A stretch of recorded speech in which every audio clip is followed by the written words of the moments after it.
আসসালামু আলাইকুম। ওয়ালাইকুম সালাম। কি অবস্থা সেলিম ভাই, ভালো আছেন? ইনশাআল্লাহ ভালো আছি। কি কি করতেছেন ভাই? ভাই দোকানটা বন্ধ ছিল 15 দিন। বরিশাল কুয়াকাটা গেছিলাম বিয়া খাইতে। আচ্ছা অনেক কাস্টমার চার্জার, টিভি, কন্ট্রোলার মানে ইলেকট্রিক যাবতীয় জিনিস নিয়ে ফেরত গেছে। আর আমার দোকান কাল থেকে স্টার্ট হয়েছে। যার যে সমস্যা আছে ইলেকট্রিকের, যে কোনো ধরনের টিভি, কন্ট্রোলার, এই যে কন্ট্রোলার, তারপরে বক্স টিভি নিয়ে আসেন, ঠিক করে দেবে এদের কাজে বোঝাই। কাকা কি নিয়ে আইছেন? নিয়ে আসেন, কথা বলেন। Charger, controller. কন্ট্রোলার নিয়ে আসছেন? জি, কয়টা কন্ট্রোলার নিয়ে আসছেন? কন্ট্রোলার নিয়ে আসছি আমি তিনটা। তিনটা। চার্জার। আচ্ছা, আপনারা তো শুনলেনই, সেলিম ভাই এক জায়গায় ঘুরতে গেছিল, সেখান থেকে আসছে, হঠাৎ করে দোকান খুলছে, আমরা অনেকে জানি না।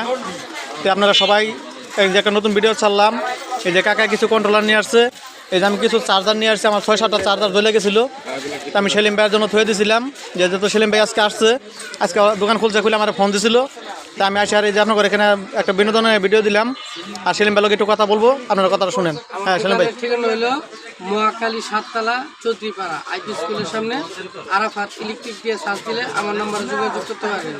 আর আমি ইলেকট্রিক সব ধরনের কাজ করি, কাকার ধরনের কাকা আমার কাছে সবসময় আয়। হ্যাঁ হ্যাঁ হ্যাঁ, আজকে ভালো ইনশাআল্লাহ। কাজ ভালো তো না? কাজ কাম আর কেউ যদি আসেন অবশ্যই ফোন দিয়ে যাবেন, কাজ ভালো দেখে স্ক্রিনে নাম্বারে ফোন দিয়ে আসবেন। ঠিক আছে, ওয়ালাইকুম সালাম।